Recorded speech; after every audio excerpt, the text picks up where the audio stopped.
मैंने कहा था ना, कहा था मैंने कि मैं शाका को जिंदा गिरफ्तार करूंगा। शाका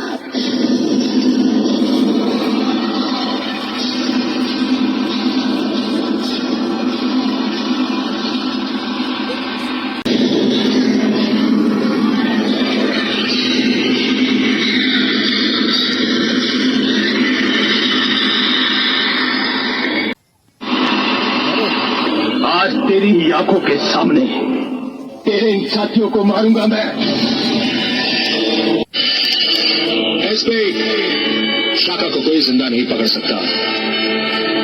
शाका या तो मार सकता है या मर सकता है।